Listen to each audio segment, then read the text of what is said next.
Amém. Glória a Deus.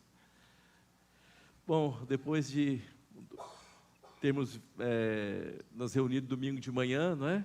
A gente ficou com um domingo só, a gente ficou mal acostumado, né? Eu já vou adiantar que no domingo da Santa Ceia de abril, a Santa Ceia será novamente de manhã, mas com uma mudança. Nós vamos nos reunir às 9 horas da manhã, ao invés de às 10 horas da manhã. Tá bom? Então, nós estamos fazendo uns testes aí. Então, vamos ver como vai ficar. Então, fala comigo. Em abril, a Santa Ceia será às 9 horas da manhã. Amém? Então, eu espero que vocês não tenham tido muitos desafios para estacionar os carros. Espero que vocês tenham conseguido estacionar bem. E, lógico, se a gente vem mais cedo, a gente tem mais possibilidade e chance de colocar o carro aqui na porta, né? Mas Deus sabe de tudo. Então, mas eu quero agradecer aí a participação, foi muito bom, né? Quem gostou de estar aqui? Amém, glória a Deus. Amém? Então, vamos aproveitar. Eu sei que Deus está assim, nesse projeto. Eu sei que não é fácil, tem coisas para serem ajustadas, né? Tem o almoço, tem tanta coisa para acontecer, alguns vêm mais de longe ou não, né? Mas depois a gente acostuma rapidamente, né? Amém. Eu quero, nós estamos falando esse ano sobre o testemunho de Cristo, e eu quero comentar hoje a história de mais um personagem bíblico aqui, que está em Mateus, no capítulo 5, mais alguém sem nome. É engraçado como é que a Bíblia é feita de homens e mulheres sem nome. Não é? Mais um anônimo aqui, no livro de Marcos, capítulo 5, né? Mais um anônimo aqui. Aí, quando a gente pensa sobre anônimo e pensa sobre ser alguma coisa, a gente vê que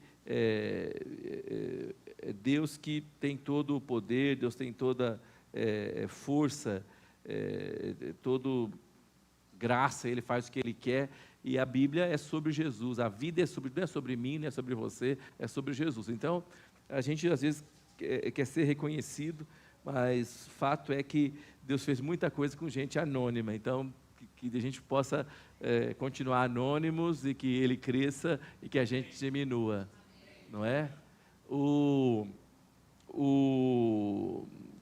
Nós estamos recentemente falando um pouco sobre essa nova tendência, né, de gente que se acha VIP e tal, né? Aí eu falei assim, bom, gente, é interessante isso, né? Porque nós ouvimos, eu ouvi o Jorge Linhares, um pastor, 75 anos, com uma igreja de 60 mil pessoas, um homem que escreveu dezenas de livros, pregou no mundo inteiro. E aí ele falou para a gente, e a gente precisa escutar um homem desse, né? Falou, as modas vão passar, tudo vai passar, né? Aí ele teve a coragem de olhar para o lado, estava o Bené, que era do grupo Koinonia, falou, Koinonia passou. Tive a coragem de olhar para a tia da Ana Paula Valadão e apontou e falou, diante do trono passou, né? E falou, e outras coisas vão passar. Ele falou, a igreja de parede preta, cabelo roxo, mas tudo vai passar. Só que não vai passar é a palavra de Deus. Não é? Então a gente precisa estar agarrado na palavra de Deus e firmes na palavra de Deus, porque ela vai manter a gente no caminho da verdade. Eu sinto que muitas vezes a gente está tão envolvido com a religião, tão envolvido com a rotina da vida, e a gente perde o contato com Deus e a sua palavra. É isso que nos torna vivos, isso que nos torna relevantes, o contato com Deus e a sua palavra. Eu não sei como é que a gente consegue passar a semana todinha e não ler um versículo da Bíblia, sem orar nenhuma vez. Isso não é normal, né? Não é normal. Né? Eu não sei que você esteja fazendo um jejum, mas eu duvido alguém que passe uma semana inteira sem comer, sem beber um copo d'água, né? Então não é normal. Então a gente precisa olhar e entender, né? Eu gosto, assim, não sei se é ditado, mas fala quando você aponta um dedo para o outro, né? Tem um apontado para cima, fala, Deus está vendo. O outro está apontado para o colega que você está apontando, e 3 estão apontados para você. Né? Então, a gente aponta os outros, né? Mas Deus está vendo a gente apontar os outros, e a gente também, acho que a gente tem que apontar, a gente tem que se auto-apontar. Né? Eu tenho pensado bastante nessas coisas, e que Deus nos ajude a gente caminhar certo e não passar, né? Não passar junto com as modas, né? Junto com as modas. É lógico, os grupos daí de música, eles são interessantes, são bons, mas é verdade, não é sim ou não? Né? Nós que somos mais velhos, quais são as músicas que a gente curtia, não é? Né? Uns já acabaram, outros já morreram, né? Então, vem a outra moçada aí, mas isso não é o mais importante, isso não é o relevante. O relevante é que nós precisamos estar seguros na palavra de Deus. Bem, então, eu quero ler com vocês Marcos, capítulo 5, versículo 21 a 34, a história da mulher que tinha um fluxo de sangue. Ela é bem conhecida nossa, né? É engraçado que é mais uma pessoa sem nome. Eu falei para vocês, nós falamos do cego, né? Que Jesus mandou lavar os olhos, agora é mais uma pessoa sem nome. E eu vou dizer para você que eu acho que, lógico, ela tinha um nome, ela tinha, né? Mas aqui, assim, os escritores não falam, os 3 evangelhos não falam o nome dela. Então, parece-me que o que talvez aconteceu com ela, eu acho que foi mais relevante do que tudo do que ela mesma, maior do que ela mesma. Né? Ok? Mas vamos ler aqui. Fala assim: e passando Jesus outra vez num barco para o outro lado, ajuntou-se a ele uma grande multidão, e ele estava junto do mar. E eis que chegou um dos principais da sinagoga, por nome Jairo, e vendo-o, prostrou-se aos seus pés, e rogava-lhe muito, dizendo: minha filha está à morte, rogo-te que venhas e lhe imponhas a mão, para que sare e viva. E foi com ele, e seguia-o uma grande multidão que o apertava.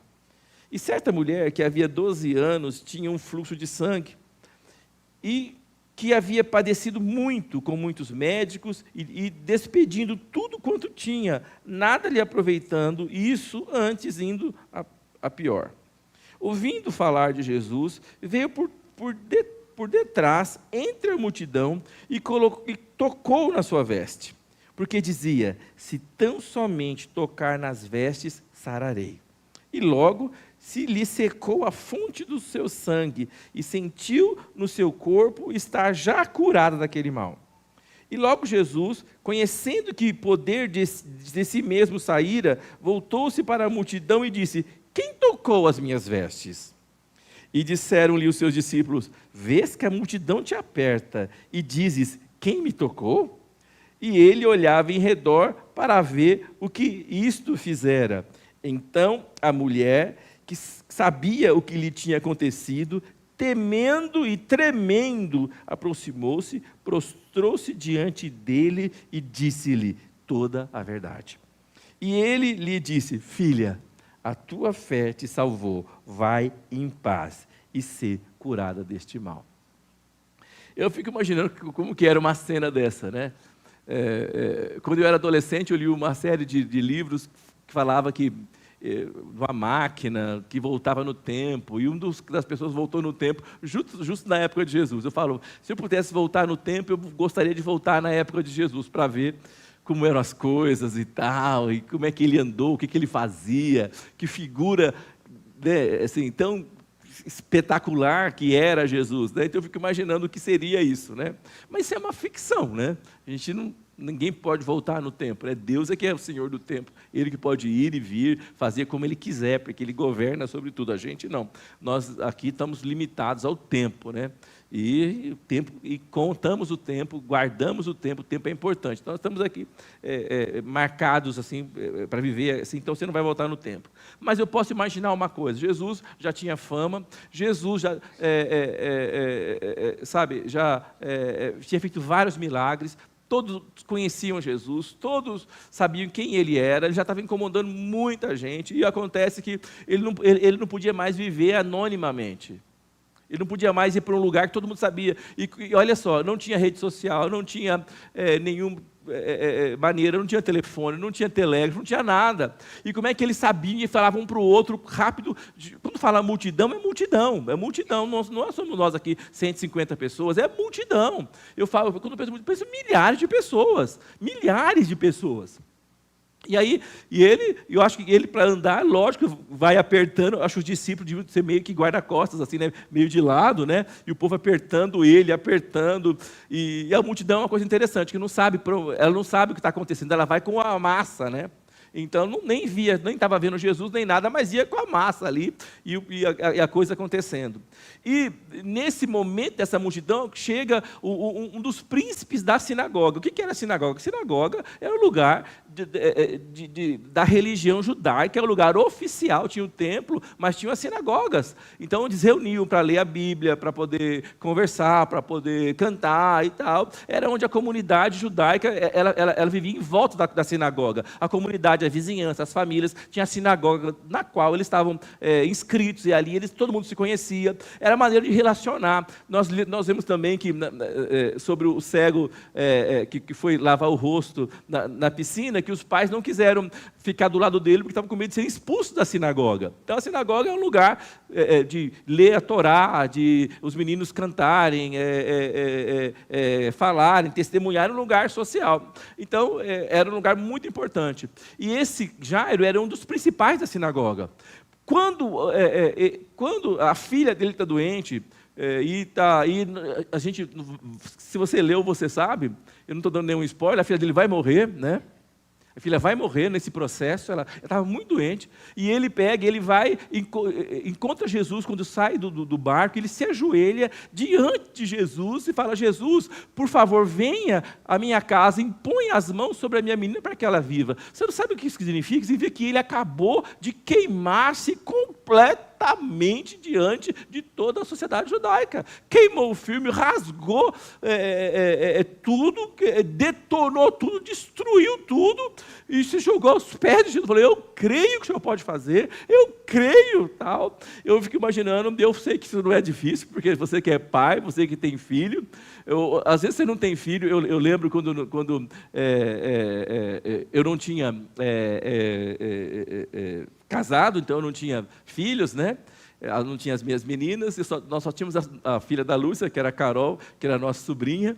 E eu, assim, amava a Carol demais. Eu tinha um dilema. Quando a Débora ficou grávida, eu falei: meu Deus, será que eu vou amar a minha filha do tanto que eu amo a Carol e tal, né?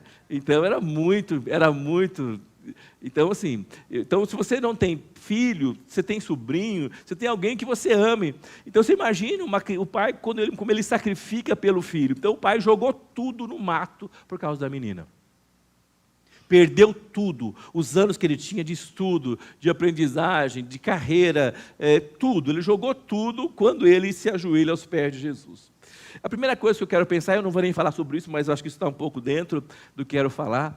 Gente, não tem como você seguir a Jesus, não tem como você entregar sua vida para Jesus e continuar vivendo sua vida no mundo e sendo parça. Não tem. Uma hora essas duas realidades elas vão colidir. Eu sinto muito falar isso para você, mas é verdade. Uma hora você vai ter que tomar a decisão. E aí eu espero que não seja que não seja uma decisão de vida ou morte. O Jairo tomou uma decisão de vida ou morte. De vida ou morte.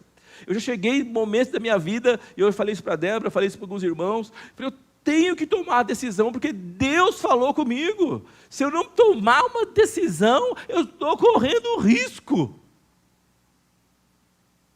Então, uma hora, um momento da vida, nós vamos ter que fazer opção. E quem dera, façamos, tomara, você faça e eu faça a opção por amor, né? Para Deus, obrigado, eu estou largando tudo, estou queimando as minhas pontes queimando, né, destruindo o meu mapa aí, para não voltar no caminho, não achar o caminho de volta. Então, Jairo faz isso quando ele se ajoelha, né? Só que olha que interessante, eu acho engraçado isso, porque eu estou aqui nesse momento, você está aqui, a gente só enxerga isso aqui, não é? Sim ou não? E você que está mais aqui na frente, você não está enxergando lá atrás, né? Eu estou enxergando, mas você está ouvindo, não está ouvindo? Se ouve a criança, se ouve o barulho de que alguém dá uma folhada na Bíblia, sim ou não? Você ouve, se você parar mais atenção, você ouve lá fora como passa um carro, você ouve, né? Hoje de manhã nós acordamos e tem uma árvore bem grande na frente da janela do nosso quarto, mas eu fui olhar, havia centenas de pássaros, havia maritacas, havia aqueles azuis pequenos e tal, faz um barulho. Aí nós saímos e falamos, mas o que é isso? Por que tanto pássaro? Falei, Deus está alimentando os pássaros. Hora de Deus alimentar os pássaros. Não é isso? Não falou que Ele alimenta os pássaros? E aquilo me deu uma alegria. A árvore tem uma árvore gigantesca, uma árvore centenária, então ela tem uns pequenos frutos. E os pássaros comendo. Eu falei, gente, Deus está alimentando os pássaros. Que coisa linda! Deixa Ele dar comida para os pássaros. Né? Então, a gente para perceber, existe um mundo em volta da gente. Ou não? Mas a gente costuma olhar o mundo só naquilo que a gente está enxergando. Mas você está ouvindo agora? Quem consegue ouvir ao longe as crianças lá em cima na sala? Você não consegue ouvir? Não é? Se for parar, você vai ouvindo coisa, ouvindo. Mas eu vou dizer, mas nesse momento, nessa hora, o que acontece? Tem outras realidades acontecendo junto com a nossa. A das crianças, a de alguém que está atrás de você, a de alguém que está lá na rua e tal. Então, tem uma realidade acontecendo simultaneamente. Mas Deus sabe disso. Deus sabe disso. Eu sei que tem crianças fazendo aniversário. Não é? Sim ou não? Provavelmente, né? Então, assim, há uma série de realidades. Então, esse homem, ele está ali, ajoelhado, mas tem uma outra realidade, tem uma mulher, que nem foi chamada na história. Ninguém convidou Jesus para ir à casa dela. Ninguém sabe que ela existe. Ninguém sabe dela. Ninguém. O milagre não era para ela, o milagre era para Jairo. E para a filha. Nada, não era nada para ela. Mas ela está acontecendo aqui. Eu gosto disso quando um bom diretor ele sabe fazer um filme, ele sabe fazer essas realidades simultâneas, não é isso?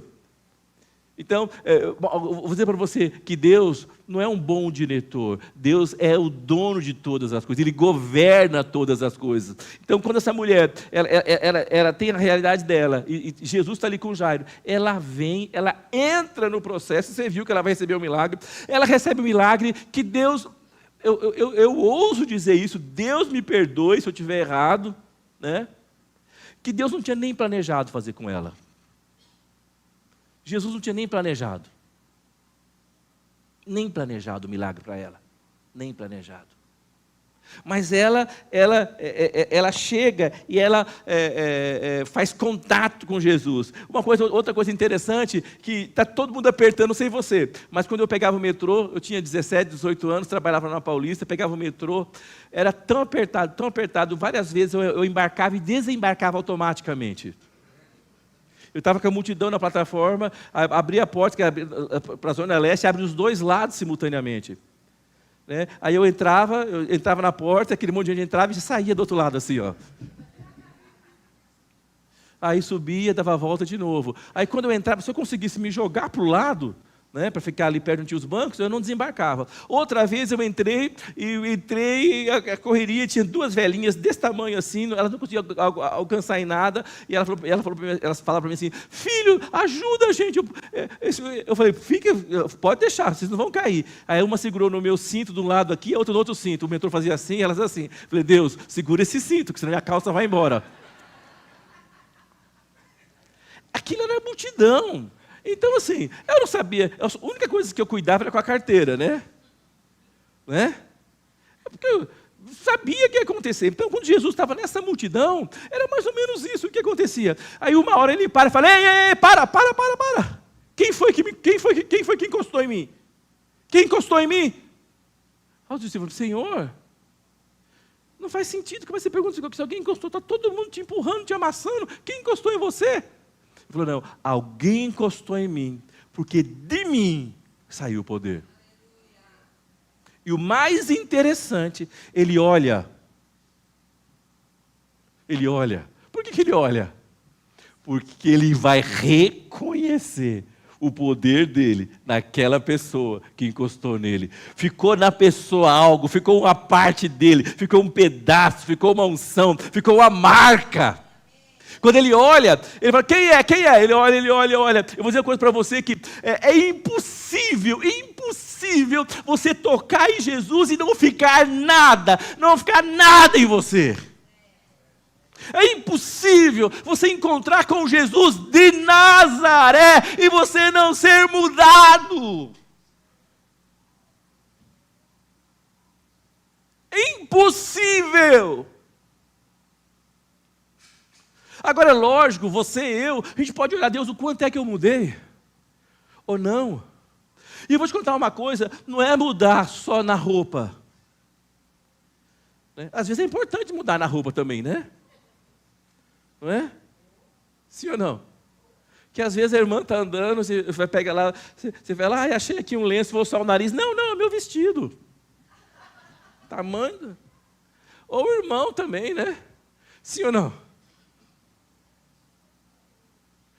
Assim, mas isso, eu vou dizer uma coisa para você, isso não é a primeira coisa, isso não é o mais importante. O mais importante é de dentro para fora. O mais importante é o lugar onde ninguém vê, onde ninguém enxerga, que você vê, que você enxerga. Às vezes ninguém sabe que você mudou. Mas ele olha do céu e ele vê que você foi mudado. Ele olha do céu, ele vê que uma marca ficou dentro de você. Não é? Essa questão toda, isso me deixa, quando eu paro para pensar nisso, eu falo, meu Deus, eu quero que o Senhor mude, cada vez mais. Eu vou dizer uma coisa para você, e esse é um processo contínuo. Sabe quando é que vai acabar esse processo? O dia que eu morrer. Né? Ou quando ele voltar. Mas todo dia tem coisa para mudar. Todo dia. Né?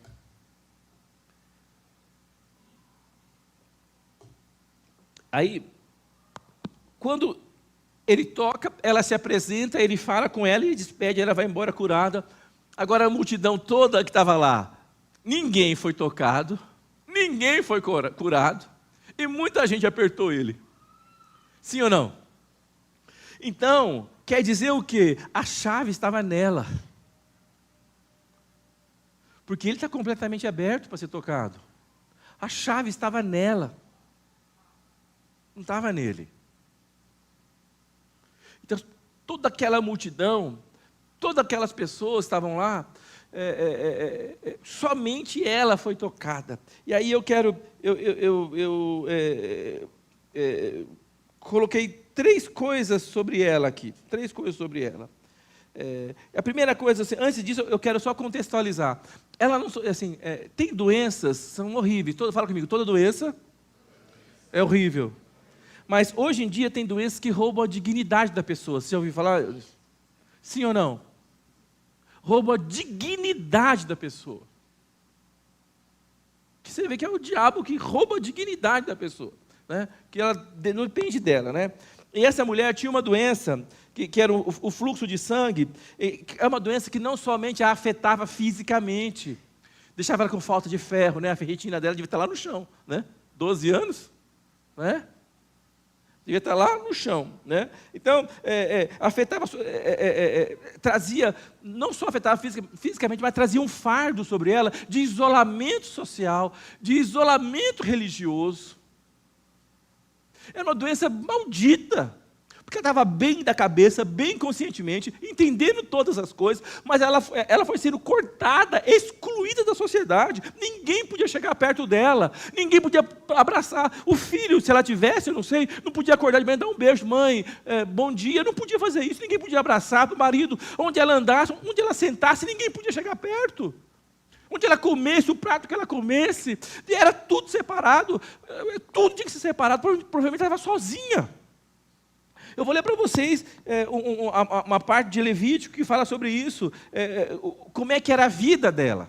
Em Levíticos, no capítulo 15, versículo 19 a 28, fala o seguinte: mas a mulher que tiver um fluxo de sangue, e o seu fluxo estiver na sua carne, estará 7 dias na sua separação, e qualquer que a tocar será imundo até a tarde. Fala comigo, misericórdia.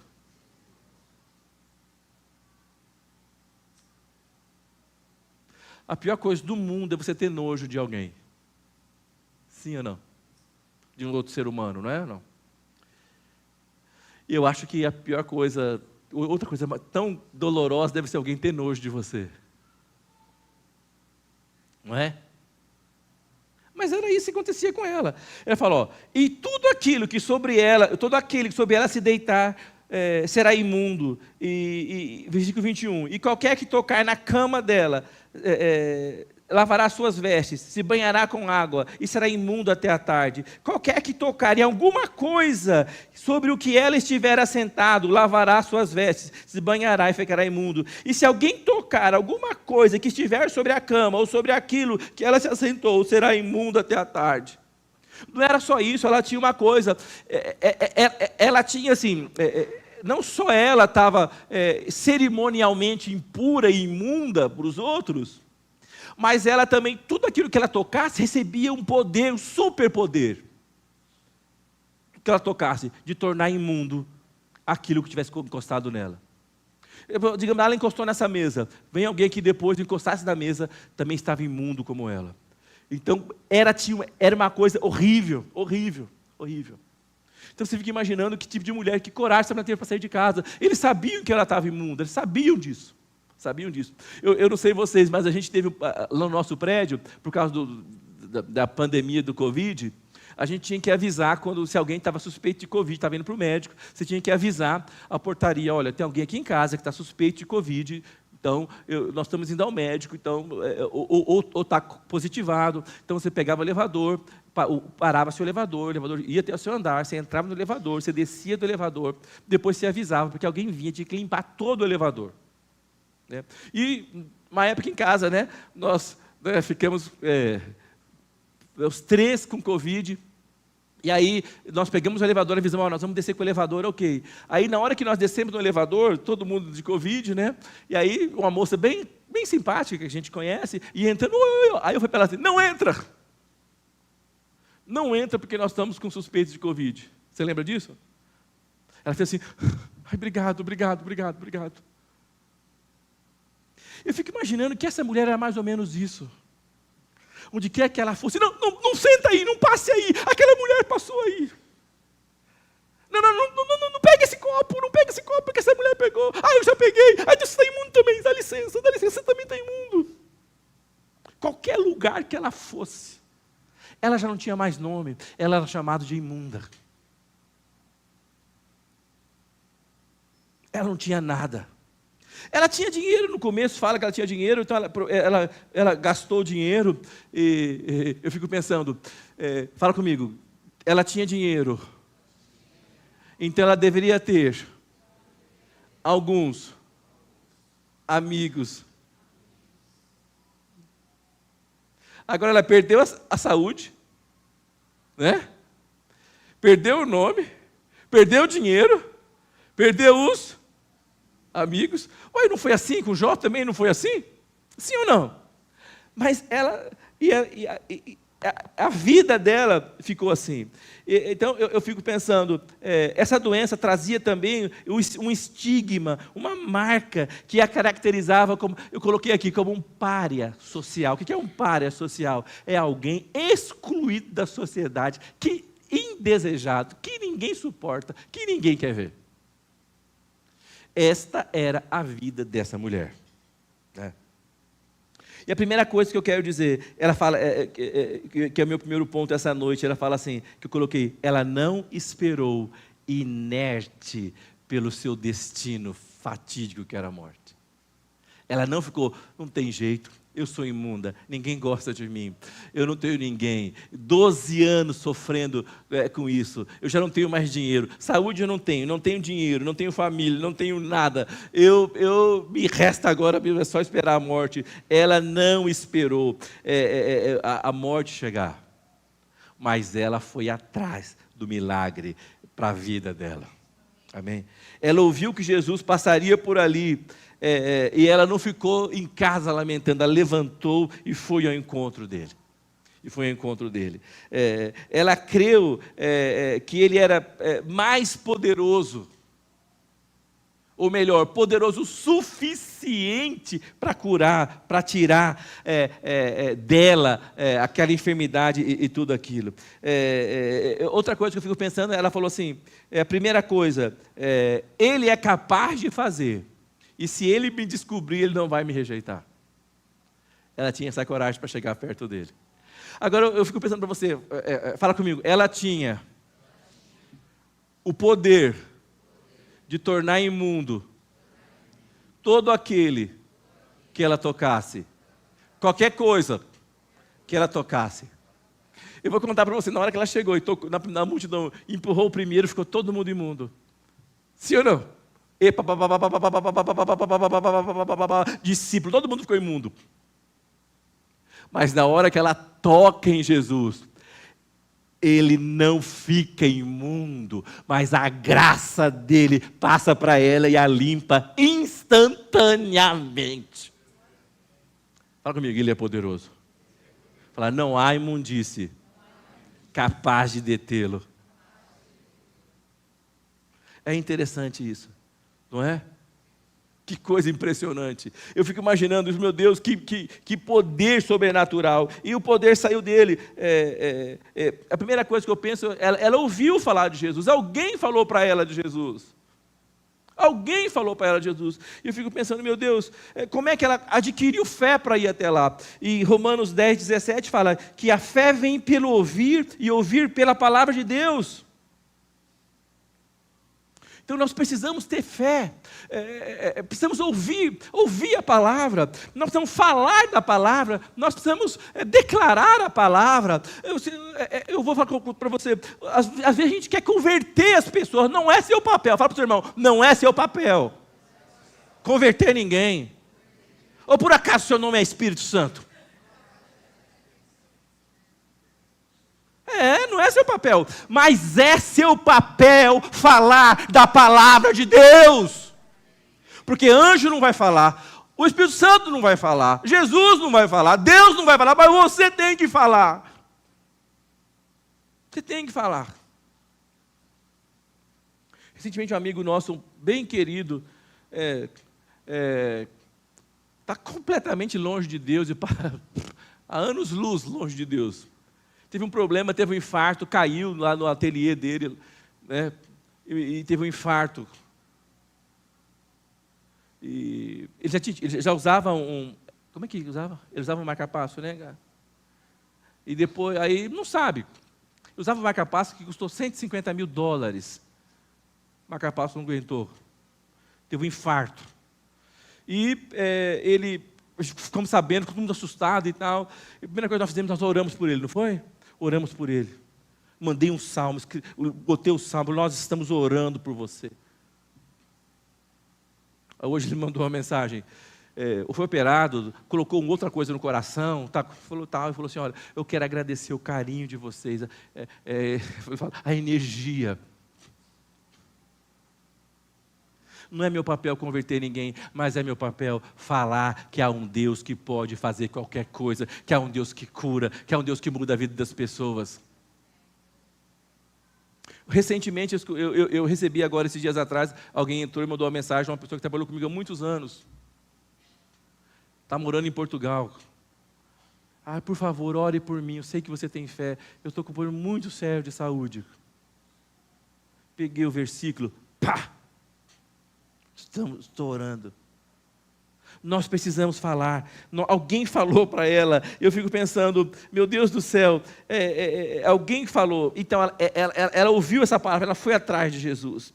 E em 2 Coríntios 4:13 fala o seguinte: e temos, portanto, o mesmo espírito de fé, como está escrito, crie, por isso falei. Fala comigo, crie, por isso falei.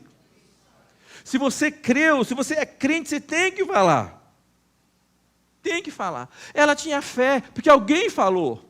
Ela tinha fé, porque alguém disse a ela que Jesus curava. Ela tinha fé, alguém falou, porque ele não vai te rejeitar. Olha, ele come com pecadores, ele para escutar prostitutas, ele abraça as pessoas. Ele entra na casa de publicanos. Alguém testemunhou para ela.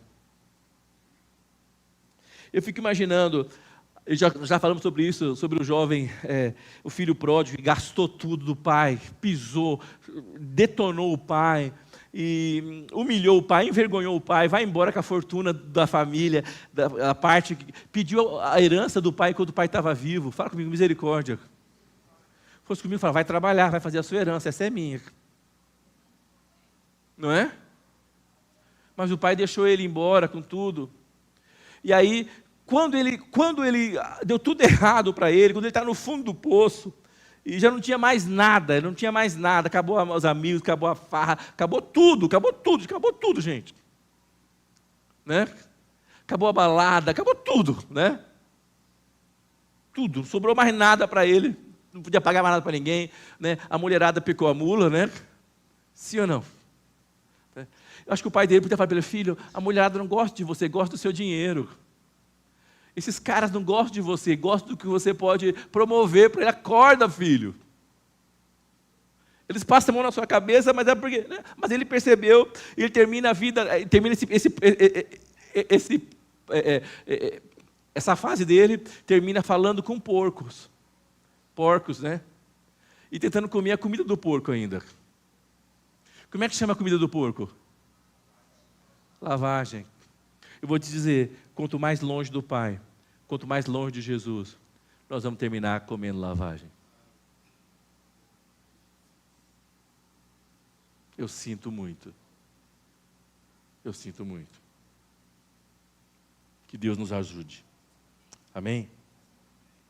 Mais uma coisa, está marcado em Lucas 15, 18 a 20, mais uma coisa ele fala o seguinte: levantar-me-ei, irei ter com meu pai, e dir-lhe-ei, Pai, pequei contra o céu e perante ti. Já não sou digno de ser chamado teu filho, faze-me como um dos teus empregados. E levantando-se, foi para o seu pai, e quando ainda estava longe, viu o seu pai, viu seu pai, e se moveu de íntima compaixão, e correndo, lançou-se-lhe ao pescoço e o beijou. Eu vou dizer, o que será que moveu esse menino? O que será que moveu esse menino e fez voltar para o pai? O que será que moveu? Ele sabia qual era o coração do pai. Ele sabia, ele conhecia o pai. Eu acho que não basta para a gente só saber que está errado. Não basta para a gente só saber que precisa de um milagre. Quem precisa de um milagre? Você precisa fazer alguma coisa. Você ficar deitado na sua cama. É gostoso encher a barriga de açaí e deitar na cama. É gostoso, sim ou não? Comer pudim é gostoso. Sim ou não? Porque a gente é crente, você não bebe, você não fuma, você não enche a cara, você enche a barriga.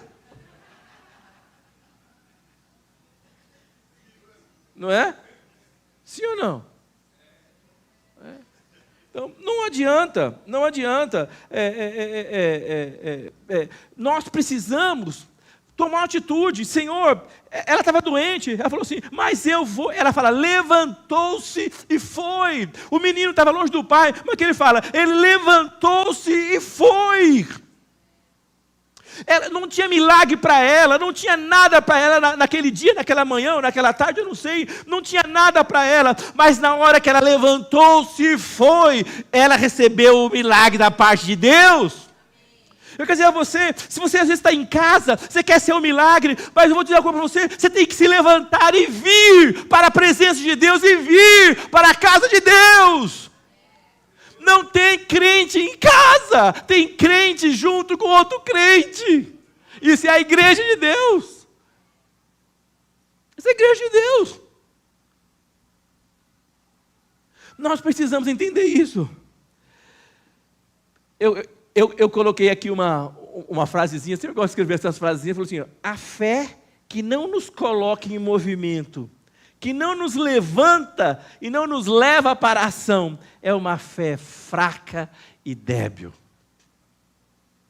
Se a minha fé não me põe em movimento, se a minha fé não me põe, não me tira daquela situação, eu preciso crescer na fé, mais ainda. Tem a história do menino que ficava possesso, e o pai fica triste, porque vê o filho sendo destruído pelos demônios, quer jogar no fogo, quer jogar na água, o menino toda hora mais mal, ruim, morrendo. E Jesus falando para ele assim, você crê? Né? Vamos ler, está lá escrito em Marcos 9, 23 e 24, fala assim, e Jesus disse-lhe, se tu podes crer, tudo é possível ao que crer. Fala comigo, tudo é possível ao que crê. Tudo, né? Exceto doenças cardiovasculares. Tudo. Exceto doenças neurológicas. Tudo. Exceto doenças na coluna. Não. Tudo é possível? Fala comigo. Tudo é possível ao que crê. Aonde está a chave? Com a gente. Onde está a chave? Comigo e com você. Então, Jesus fala isso para o pai, e o pai fala, e logo o pai do menino, clamando com lágrimas, disse, eu creio, Senhor, ajuda a minha incredulidade. Eu creio, Senhor, mas aumenta a minha fé. Ajuda-me a minha incredulidade. Em Lucas 17:5, até os discípulos falaram para Jesus, acrescenta-nos a fé. Amém? Fala comigo, a minha fé,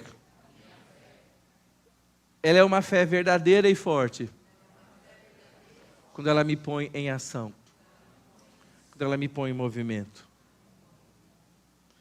E Tiago 2,14, Tiago fala isso, né, para os crentes, então é para mim e para você. Vamos ler juntos?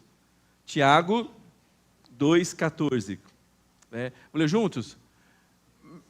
Quem são os meus irmãos deles? Eu e você. Amém? Vamos lá. Meus irmãos, que adianta alguém dizer que tem fé, se ela não vier acompanhada de ações? Aquela mulher tinha fé ou não tinha? A fé que ela tinha a tirou da cama aquele dia. Eu não sei você, mas às vezes a gente não tem fé, a gente tem muitas outras coisas. Eu posso dizer para você né, a gente tem muitas outras coisas, mas às vezes não é fé. Eu sei porque eu sou pentecostal, eu posso falar porque é o meu lugar de fala. Eu posso ter arrepio nas costas. Né? As pessoas começam a conhecer a gente, né? Nós estamos num lugar, numa reunião, e eu fui orar num lugar, eu peguei o microfone e comecei a orar. Deus mostrou uma coisa tão assim, especial, eu não falei nada. Depois, duas pessoas vieram falar comigo, depois de 4 dias, escuta, Aquela hora que você orou ali, Deus te mostrou alguma coisa, né? Eu falei, mostrou. Por que você não falou? Por que eu não falei? Eu falei para ela, mas como é que você percebeu? As duas falaram junto. Na hora que você pegou o microfone, na hora que você falou, o ambiente fez zoom. Então eu sou pentecostal. Eu sei como é que funciona. Então eu estou falando de mim, não estou falando de você. Um arrepio, os olhos cheios de lágrimas, ok. Eu sei que tem coisas que só são vistas com os olhos cheios de lágrimas. Mas a fé é mais do que isso. A fé é uma certeza absoluta de que Deus é capaz de fazer. Ainda que você exploda. Você explode absolutamente certo que Deus é capaz de fazer. A fé não tem nada com sentimento. A fé tem com ação. E a fé tem com atitude. Conta a história de um avivalista que ele foi pregar no lugar e oraram de manhã, porque não chovia há muitos meses não chovia, oraram para chover. Toda a igreja inteira orou. E aí oraram, crendo. Aí foram para casa almoçar, voltaram, veio a igreja inteira. Só uma menina de uns 10 anos veio com um guarda-chuva. Ninguém trouxe o guarda-chuva. O pregador falou, é a única que creu na oração, está aqui. Ela veio com o guarda-chuva porque ela sabia que ia terminar o culto, ia chover. Terminou o culto, choveu. Todo mundo foi ensopado para casa. E ela foi com o guarda-chuva.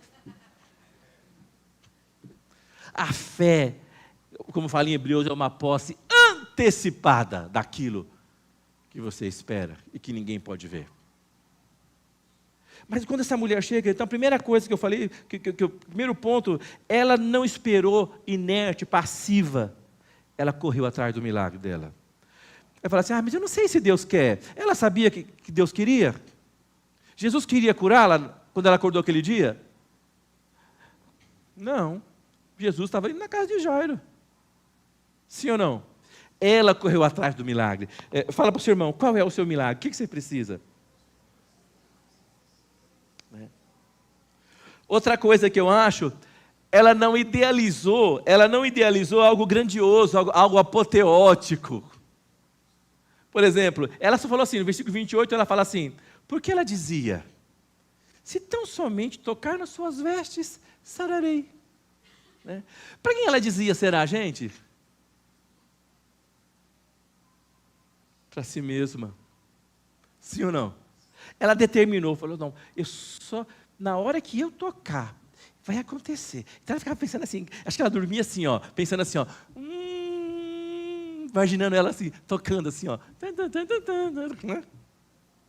Acho que ela imaginava, sonhava com aquilo. Não. Eu ouvi dizer que ele vai passar. Deixa eu ver, eu preciso dar um jeito. Eu estou meio fraca, mas eu preciso dar um jeito. Eu não vou perder essa oportunidade, eu não vou perder. Eu não sei. Eu não preciso de mais nada. Eu não preciso que ele fale comigo. Eu não preciso que ele me, ponha a mão em mim. Eu não preciso nada. Eu não preciso que ele faça um barulho, sabe aquela coisa? Eu não preciso que os 12 apóstolos deem a volta em cima de mim. Tum, tum, tum, tum, tum, tum, tum, tum. Não preciso nada disso. Eu só preciso tocar nas vestes dele e eu serei curado. Às vezes a gente espera uma coisa apoteótica, sim ou não? O raio vai descer, o anjo vai aparecer, a fumaça vai subir. Não, nós estamos errados. A fé é simples, porque ela não está baseada na força das nossas dificuldades. Ela está baseada no poder do Deus que pode realizar. Cara, não tem nada a ver comigo, com essa doença. Não, tem tudo a ver com Ele, com o que Ele pode fazer, como Ele pode. Eu escrevi aqui, ó, tem tudo a ver com Ele. Ela falou assim, eu só vou tocar, eu não me interessa que eu sou imundo, eu vou tocá-lo e eu serei curada, porque Ele pode tudo, Ele é maravilhoso, Ele é grande, Ele é soberano.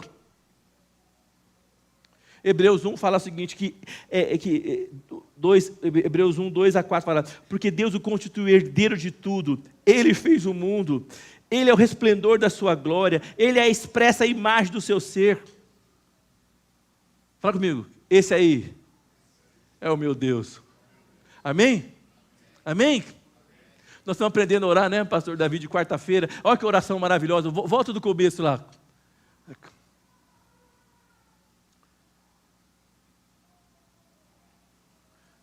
É o 2 que nós estamos lendo, né? Isso. Então fala comigo. Jesus, herdeiro de todas as coisas, criador do mundo. Tá, por quem fez também o mundo, né? O universo. Outra coisa, quem ele é? Próximo. Resplendor da glória de Deus. Expressa imagem da pessoa de Deus. Sustenta todas as coisas pela sua palavra. Purificador dos nossos pecados. Vencedor, assentado à direita da majestade. O que mais? Tem um nome acima de todos os anjos, o nome mais excelente de todos. Amém? É isso que ela chegou. É para esse Jesus, o Criador de todas as coisas, que assentou-se à direita da majestade nas alturas, que tem todo o poder, criou o universo, e até hoje Ele sustenta o universo pela palavra do seu poder. A terra gira, o sistema solar está aí girando em volta do Sol, as galáxias estão aí, porque Ele continua sustentando tudo. Ele criou e sustenta tudo. Ele é todo poderoso. A fé dela não estava baseada no tamanho da doença. Ai, meu Deus, 12 anos de doença. Devo estar toda a comida por dentro já. Sim ou não? A fé dela estava baseada num Deus que pode fazer qualquer coisa. A fé simples ignora as dificuldades. Eu li um livro maravilhoso que fala que a fé ri das circunstâncias. Eu acho maravilhoso quando fala que a fé ri das circunstâncias. Às vezes a gente chora com as circunstâncias, mas a fé olha e ri das circunstâncias. No que é que está baseada a nossa fé? Como é que nós sabemos como está a nossa fé? A nossa fé não tem nada a ver com emocionalismo, não tem nada a ver com a alma. A nossa fé tem a ver com ser tocado dentro do nosso espírito. Eu vou te falar, eu sou um homem, eu sou de carne e osso, tem dia que eu estou triste. Fala comigo, tudo bem. Tudo bem. Tem dia que eu estou alegre. E é melhor ficar alegre do que ficar triste. Mas isso não tem nada a ver com a fé, porque a fé está guardada dentro do meu espírito. E eu sei em quem é que eu tenho crido. E nós lemos sobre todas as coisas.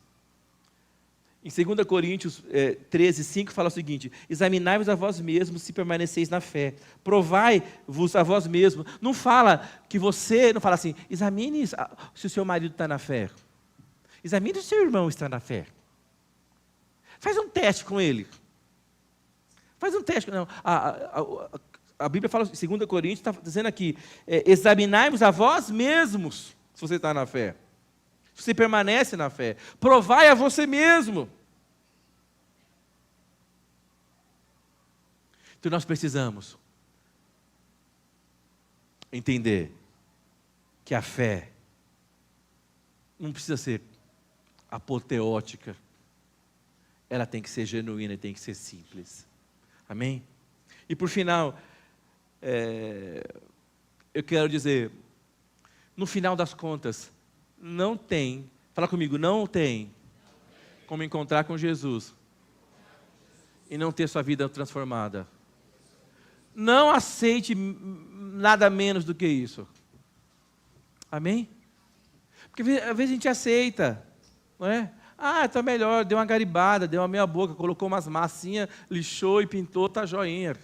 Não. Encontrar com Jesus tem a ver com transformação. Com transformação. Fala o seguinte, que ela ouviu, ela veio, ela tocou em Jesus e Jesus olha, no versículo 34, Jesus olha para ela, primeiro ele pergunta, né? Vamos ler aqui, versículo 32. E ele olha ao seu redor para ver o que tinha acontecido, o que isso fizera.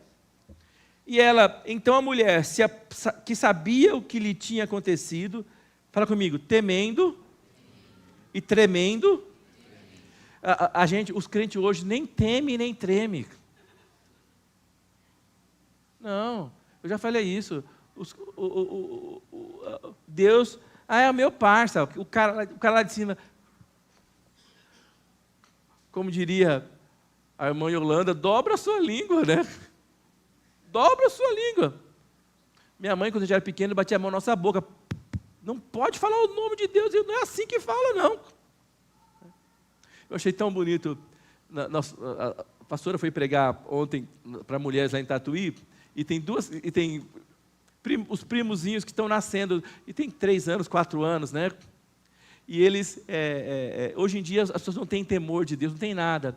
E eles ensinaram os priminhos pedirem a bênção dos avós.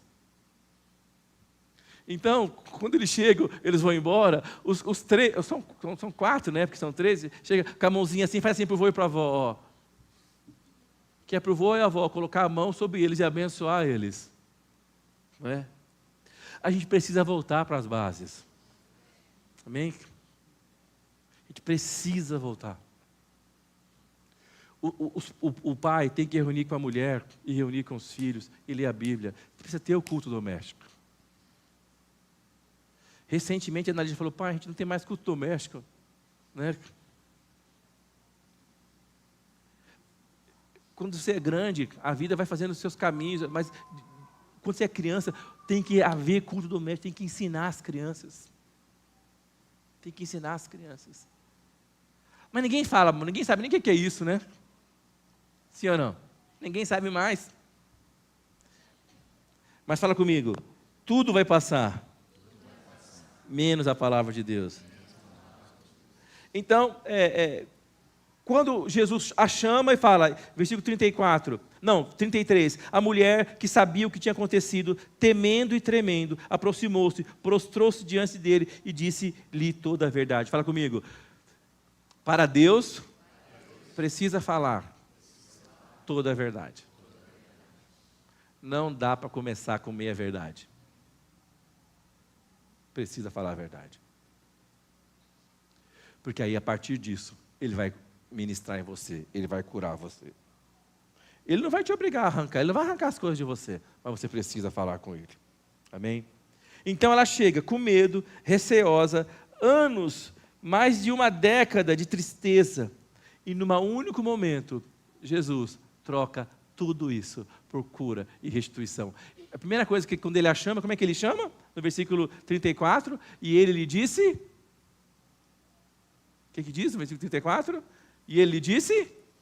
Filha! Amém? 12 anos, imunda, excluída, excomungada, suja, com nojo dela, com tudo, sem pai, sem família, sem dinheiro, sem amigos, sem nada, mas ela volta para ele a chama, a primeira coisa que ele fala, filha. Num segundo ele restitui a ela tudo e muito mais. Muito mais. Ele fala, a tua fé te salvou. Amém? Deu para ela paz, falou, vai em paz. Deu para ela um futuro, vai. Um futuro, acabou. Vamos ficar em pé, irmãos. Eu quero que você ore comigo nessa noite. Vou ler o último versículo, está em Jeremias 30, 17 e 18, que fala assim, porque eu restaurarei a tua saúde, sararei as tuas chagas, diz o Senhor, pois te chamaram de enjeitada, dizendo, é Sião, porque ninguém mais pergunta, assim diz o Senhor, eis que acabarei com o cativeiro das tendas de Jacó. É Deus que acaba com os cativeiros. Amém? Bom, para concluir, essa mulher tinha uma urgência, tinha, sim ou não? Ela chegou, ela teve fé e foi até ele. Essa era a questão maior dela. E minha pergunta para você nessa noite, qual é a sua questão maior? Qual é a sua urgência aqui essa noite? Qual é a sua urgência? Onde está a sua urgência nessa noite? A questão que ela tinha, a levou para Jesus, para perto de Jesus. Quem aqui tem problema, levanta a mão. Você que escolhe se seu problema vai te levar para perto de Jesus ou para longe de Jesus. Eu vou largar a igreja, está dando tudo tão errado. Depois que está dando tudo errado. Não, se está dando errado, você tem que voltar para Jesus. Amém? O problema não a distanciou de Jesus, o problema levou para Jesus. Então, para onde vai te levar o seu problema? E eu quero dizer, fala para o seu irmão, perto de Jesus, tudo muda. Inclusive eu. Põe a mão no seu coração. Vamos orar. Aleluia. Aleluia. Fala, primeira coisa, uma fé que nos põe em movimento. Segunda coisa, uma fé simples, que confia primeiro em Deus. Terceira coisa, uma fé que nos muda completamente. Amém? Vamos orar, levanta essa mão e fala, Senhor, obrigado por essa noite. Obrigado por estarmos conectados contigo. Que o Senhor nos alcance profundamente essa semana. Que nós tenhamos fé. Que nós tenhamos coragem. Que nós experimentemos a sua graça. De maneira tal que possamos falar de Ti. Falar da sua palavra. E sermos cada vez mais modificados por Ti. E eu só queria dizer uma coisa para você, não há segredo, não há porção mágica, não há receita mágica. A fé vem pela leitura da palavra de Deus. A fé vem pela oração diária. A fé é alimentada pela comunhão do corpo de Cristo. A fé vem pelo serviço. Servir um ao outro. A fé, isso é fé. Não tem a ver com emoção. Amém? Vamos dar uma salva de palmas ao Senhor.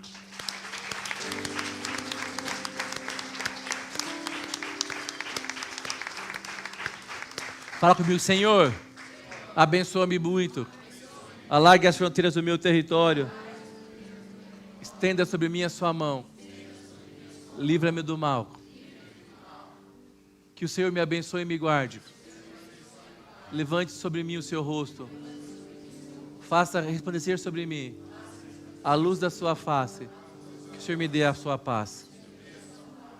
Com essas palavras, eu ponho a bênção de Deus sobre a minha vida, minha casa, minha família, sobre essa casa de oração, sobre esse bairro, essa cidade, esse estado.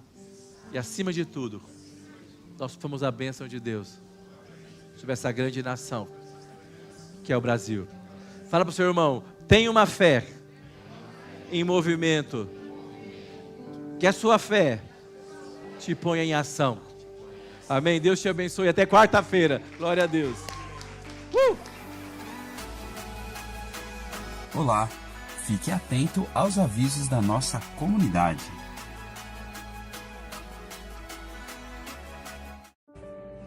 Orar precisa ser uma prática cada vez maior dentro da vida e da rotina, do estilo de vida do cristão. Posso orar em casa, sozinho, com a minha família, com amigos, mas a oração com a igreja, ela tem um poder sobrenatural. Em Atos capítulo 1, os 11 discípulos estavam ali orando. Olha o que diz no versículo 14. Todos eles se reuniam sempre em oração. Todos eles se reuniam com as mulheres, inclusive Maria, mãe de Jesus, e com os irmãos deles. Os discípulos estavam ali passando por um momento onde Jesus não estava mais com eles. E eles entenderam o quanto era importante juntos em oração. Depois, no versículo 23, eles têm um desafio para escolher mais um apóstolo para ocupar o lugar de Judas. E diz assim: então indicaram 2 nomes, José, também conhecido como Justo, e Matias. Depois oraram: Senhor, tu conheces o coração de todos, mostra-nos, não é mostra-me. Não era um apóstolo orando, mas eram todos orando. Mostra-nos qual destes 2 tens escolhido para assumir este ministério. Interessante porque muitas vezes nós perdemos as oportunidades de estarmos juntos em oração. A igreja tem o privilégio de ter 2 momentos específicos de oração. Quarta à noite, das 8 às 9 da noite. E domingo, 17 horas antes do culto. Eu queria dizer para você, priorize esses momentos. Se possível, nos 2. Se não, em um deles.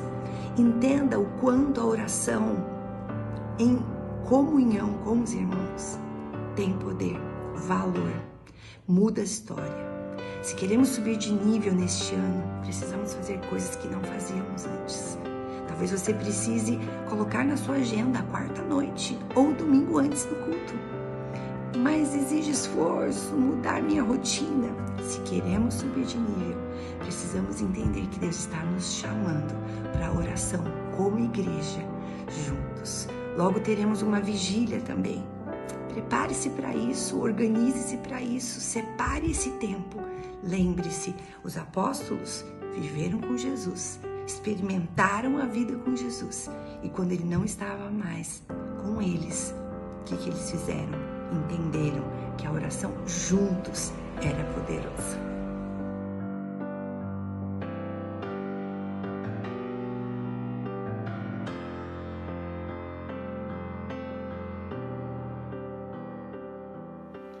Olá, igreja! Para você já se programar, anote agora algumas datas importantes da nossa programação no mês de abril. No dia 4, reunião de mulheres única, sexta-feira, às 20 horas, aqui na igreja. No dia 5, Tarde Kids, papai, mamãe, crianças, em breve mais informações. No dia 12, sábado, Dipper. Você, jovem, adolescente, reserve essa data. No dia 17, quinta-feira, reunião de líderes online. No dia 20, domingo, teremos o nosso culto especial de Páscoa. Não deixe de estar conosco. Fique atento às nossas mídias sociais para estar por dentro de toda a nossa programação. Inscreva-se, curta, comente e compartilhe. Amém. Então nós queremos te lembrar que sábado agora, das 14 às 17, você pode vir, deixar seu filho aqui. Os pastores Sérgio e Helenice cuidam desse ministério, tem uma equipe com eles. Não se preocupe, aproveite, né? Papai e mamãe, vai dar um pulinho no shopping, passeia um pouquinho, paga um sorvete, né? Toma um cafezinho e deixe os seus filhos aqui para que eles tenham uma experiência, uma tarde especial. Eles serão bem cuidados, não se preocupe, aproveite essa oportunidade. Amém? Só mais um aviso, a gente está programando aí um batismo, né, para o primeiro semestre. Então, se alguém que está aqui não foi batizado, pode procurar aqui alguns dos diáconos aqui, ou dos pastores, ou a mim mesmo, a gente pode conversar sobre isso, tá bom? E, se Deus quiser, a gente, em breve, aí temos alguns irmãos que estarão sendo batizados.